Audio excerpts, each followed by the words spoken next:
All right. Hey, folks. So today we're going to be talking about an intensity technique called MyoReps. And I want to mostly, I want to record this video for my existing clients to give them a tutorial.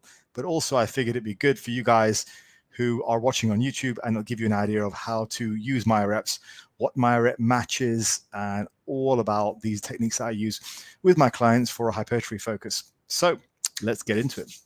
All right, so all about MyoReps. So I'm going to start with a bit of history. Now, MyoReps originated with a guy called Borg Fageli. I'm probably butchering his name, but he used to go under the username Blade back in the old days of the early internet when everyone had usernames. So it was all like Chad Thundercock and God knows what else. So his nickname on that was Blade. So his name is Borg Fageli.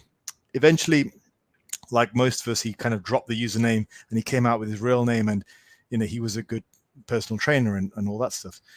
But anyway, he used to post quite a lot on Lyle McDonald's old forum as Blade, and he came up with a system of training called MyoReps. He wanted a system of training which expanded on the then sort of popular hardcore rest pause training, which was like DC training. DC training was a very low rep, very heavyweight, hardcore style of hypertrophy training, which was kind of more, I guess, a cross of strength and hypertrophy than it was pure hypertrophy. He wanted something which he felt was a bit more pure hypertrophy. So he created something where he didn't want people repeatedly going to failure, where he wanted people to be able to focus on the exercise execution, really all the tenets of what true bodybuilding is. So he wanted a pure hypertrophy focus. So MyoReps were invented as a time-efficient way of racking up useful volume, and that's what we're going to explore today. So that's the history. That's MyoReps. Now, why would we use MyoReps? I think there are probably three main reasons that I can think of. First one is just quite simply variation. It's different, and every now and again, difference is good. If you feel like you're stagnating on a certain rep scheme, then variation is a good idea. For example, if you guys have been just doing heavy low rep stuff for a while, like fives, then this might be quite a nice way to implement some variation. You'll get a good pump and you can probably progress quite well. Second thing is it'll save you time. So each of these sets is worth more than one regular set. You'll see about that in a moment as I go ahead and explain what they are. So if that's a bit confusing, like how can a set be worth more than a set, I'll explain.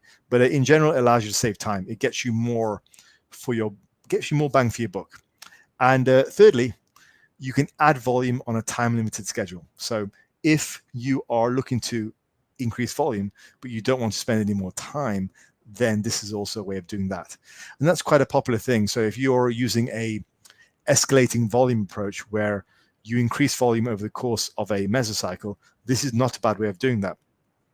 Or if you're just increasing volume mesocycle to mesocycle, or every now and again, this is a pretty good way of doing that. So it's a really nice time-efficient way of adding in specific hypertrophy work. So it's great. I use it quite extensively. Okay, so when do I use MyoReps? Firstly, before I tell you what they are, what exercises are they suitable for, and when do you use them? Generally, because of the nature of rest pause training, you want to use it on an exercise where it's safe to rack and unrack the weight quickly. So squats would not be a great example of how to use MyoReps. It's quite difficult to rack and unrack the bar. There's a walk out, there's a walk back, all that stuff. It's not the best. Usually you're going to use it in smaller muscle groups, like the arms and delts. You generally don't want to be limited by your cardiovascular endurance because the reps get quite high. Or if you are going to use them on bigger muscle groups and you feel you're able to do that, like I do, I use them on back and chest quite a lot. Use them on exercises where you're locked in. So you're not limited by your body's ability to hold itself up. Again, like squats. I've used them for things like chest supported rows, machine chest presses. If you ever use them for leg presses, let me know because they're brutal, but it's a great way of getting in volume. Leg presses are a hard exercise because you're locked in, but they're great because you're locked in. So they're a great way of accumulating a lot of work for the legs. Brutal way of training. Yeah, so they're generally not suitable for larger exercises where racking and unracking is problematic. So squats, bench press is not a great idea. I'd probably also say not a great idea for deadlifts either, due to the fatigue accumulation. Probably wouldn't use them for that. Anything related to the lower back, I tend not to use MyoReps for like good mornings and stiff leg deadlifts. Just don't bother. But yeah, that's my general outline. You can use them on most things, but start small. And then when you're comfortable, you can add them to other things, assuming that's what you need. Okay. So moving on. Now, before I go into the depths of it, there are actually two types of MyoReps. You've got the regular MyoReps, and you've got the modern variation, which I think has originated from the Renaissance periodization crowd, like your Mike Israetels and etc. And that's called Myorep Match. I'll explain them both today. So, finally, moving on to what is a MyoRep set. A MyoRep set is comprised, and this is a traditional MyoRep set, it's comprised of about 5 parts. Now, the first part is what they call an activation section. So that's usually about 10 to 20 reps. So it's just a regular, straight 10 to 20 reps. And you want to make sure you're going about 1 or 2 RIR. You don't want to take this first set all the way to failure. And this was actually a recommendation which started with Borg Fagelli back in the day. This is his original MyoReps. You're going to do about 10 to 20 reps of about 1 to 2 RIR. Now, why do you do 1 to 2 RIR? Because you don't want to nuke yourself in that first set. Why do you go 10 to 20? Because he didn't want you doing lower reps, that this is supposed to be pure hypertrophy work. What this will do is it will generate all the lead-in reps. It will get your muscle, whatever you're training, close to failure. It will get you nice and pumped. It will get all the metabolites in, and it will make sure you're close to fatigue. Then when you take a bit of a rest, the next part is you're going to rest anywhere between 10 to 30 seconds. I normally recommend 10. Now, for those of you who struggle with distributing and working through enough metabolites in that 10 seconds, you can take a bit longer. So 10, 20 seconds, even 30 seconds is fine. And what that will do is it will allow some of those metabolites to dissipate and some of the fatigue to dissipate, but not all of it. So you'll still be somewhat locked in. This is why I encourage slightly less rest, so 10 seconds rather than 30, but anywhere between there, you'll figure it out what's best for you. Then what you're going to do is you're going to go again. And you're going to go again for between 3 to 5 reps. So we've done the first activation set, first part of the set, which is the activation part, 10 to 20 reps, bringing you all the way close to failure at 1 or 2 RIR.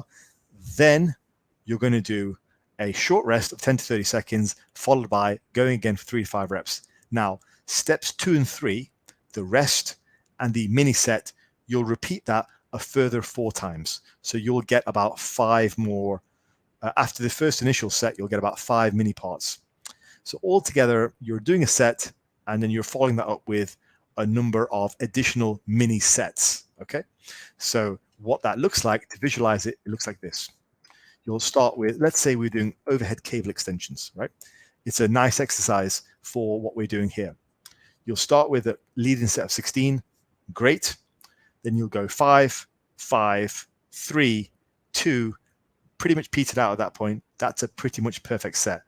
You hit 2, it's too low to carry on, so that's enough. 16, 5, 5, 3, 2 will net you a nice number of reps.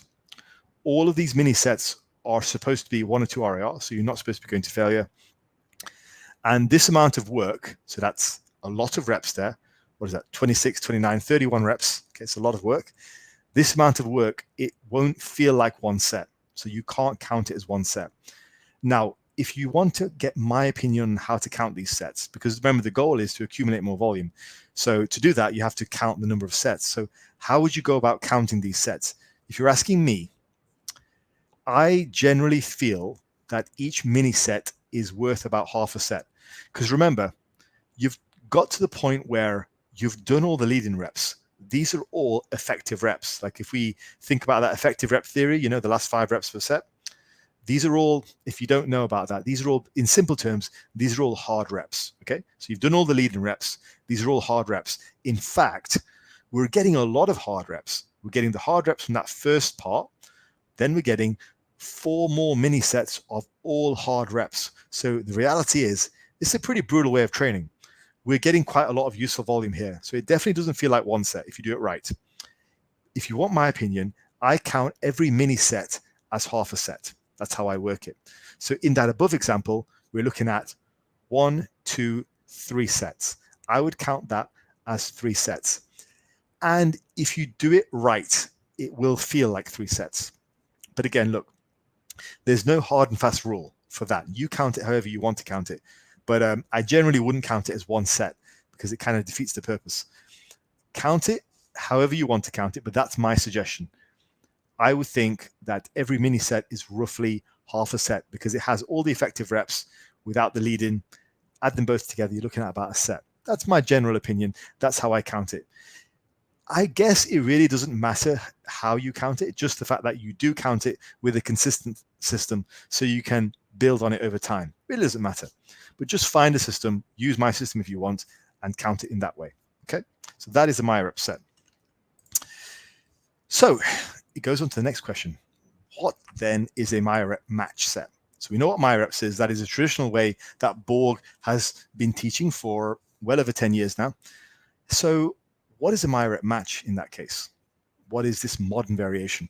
So the MyoRep match is always done over multiple sets, always, because the first set is always setting the standard. It's always a straight set.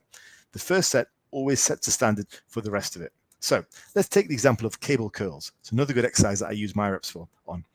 So let's say in your first set of cable curls, you do a regular straight set, 60 kilos for 18 reps, all the way through, nice and smooth all the way through. Again, about 1 or 2 reps away from failure. Got 18 reps, cool, fantastic. Then you rest for a decent amount of rest. You're probably going to need 2 or 3 minutes after that. And then you go into set 2. Now, set 2 is where you match, hence the name, you got in the first set. So you got 18 in the first set. Your goal for the second set is to match that. So let's go. Now, obviously, in that first part of the set, you're not going to get as many reps because you're a bit tired. You've just done the first set. So let's say in the first mini set, you get 12 reps. Cool. You got 12. That means we need to do 6 more. So you'll take your 10 to 30 second rest. You'll go ahead and do some more reps to about 1 to 2 RAR. Maybe that's an additional 4. Great.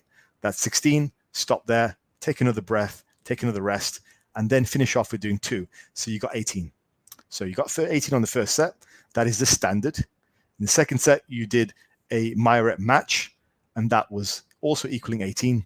Third set, you do the same thing again. And your first part of your third set is not going to be as high. You might get 8 reps. That means you've got an additional 10 reps to do. So then you'll do your rest, 4, rest, 4, rest 2. That's 18. So that is MyoRep match. The reason this is beneficial is, or the reason that this is sort of, well, to summarize this is basically the first set is a standard regular set, and it sets the pace for the rest of the sets. So if you got 18 on the first set, you're going to get 18 on subsequent sets using mini rests. So that's a general idea. And in terms of counting, these are counted in pretty much the same way. Each mini set is worth about half a set. And I would always round down when it comes to this. So for this example, you've got 1 set, which is just a regular set. So that's 1. Set 2 here, I would count that as 2 sets. Set 3, I would also count it as 2 sets. So instead of 3 sets, I've actually done 5 here, which is pretty sweet. Well, I've done the equivalent of 5, you know what I mean? So again, it's a nice way to accumulate volume. It's a nice way to get some variety in your training. It's a nice way to add in some density or add in some volume if you need it. So it's a really good way of doing things. I quite like the MyoReps match. I like the MyoRep match when I know I'm going to be doing more work. The MyoReps tend to be quite good in my experience I add them into exercises where I'm probably not going to be doing many sets, maybe a couple of sets at most, like some calves and some abs. I'll add them in just to get in some quick reps at the end of a workout. MyoRep match I might use more often, but again, variety's sake is also good. But I might use MyoRep match more often if I'm using it on a main exercise, like a chest exercise or a back exercise or a arm exercise or a delt exercise, something like that. Either way, they're both really good techniques and they should both be used. But I do make a point of a difference in them both. There is a MyoRep match and there is MyoRep. They're slightly different, but they're both very good techniques to use. Now, how do we implement these? It's really quite simple. You're going to use them anytime you want to add in extra volume or to keep your routines less bloated. So less volume in terms of straight sets. It keeps the time down. It's also a really nice way of adding in volume to certain exercises. So if you have an exercise which you really get a lot out of, throw in some MyoReps in that, and you'll be able to do more volume in less time. You can rack up some really good stimulus because you really connect to the exercise. Now, a few sort of caveats here. If you're doing MyoReps, it's firstly really important not to nuke yourself. Like, don't go to failure on your first part of your sets. Otherwise, what will happen is the reps will drop off massively in the mini sets, and that's not really going to serve you. I'd rather have you doing 1 or 2 RIR, or even more than that, maybe 2 or 3 RIR, if it means you can do some decent mini sets afterwards, and always keep a few reps in the tank. It's very important to get the effective reps rather than taking everything to failure. Those extra 1 or 2 reps you're going to get closer to failure, they're not going to make up for the sheer number of reps you're going to make up if you're a little bit fresher going into the mini sets. So if you're only getting 1s and 2s, you push too hard. Back off, raise the RIR. Or another tactic is, or maybe or use longer rest periods. So remember I said rest periods can be anywhere between 10 to 30 seconds. If you're not very good at 10 seconds, you don't recover very fast, that's okay. Go to 30 seconds. It doesn't really make a difference. You're still accomplishing the same thing. Remember, the point is to accumulate more useful reps to get more volume in less time. That's the idea. So don't nuke yourself by training everything to failure. You're just going to limit your volume. And if there was ever any technique which really highlighted the value of reps in reserve, it's this one. Because if you nuke yourself on this, you're only going to be getting 1s and 2s, which basically demolishes the usefulness of the entire rep scheme. Okay, so in conclusion, this video I created mostly for my clients to demonstrate what MyoReps and Myorep Match is. They are both rest pause techniques which are hypertrophy specific. So they're not designed to be done with very low reps. They're not designed to be done very close to failure. They are designed to be done with a higher repetition in mind, also staying a bit away from failure so that you can do more overall reps. If you use them as written, that will work. Be patient and accumulate some useful volume in a half the time, or maybe even a third of the time. Either way, it's a very, very useful technique. Please do give them a try. Ask any questions if you want clarification. And thank you for once again tuning into the channel. Thank you again for 3K plus subscribers. Love you all, and I'll speak to you next time. Take care.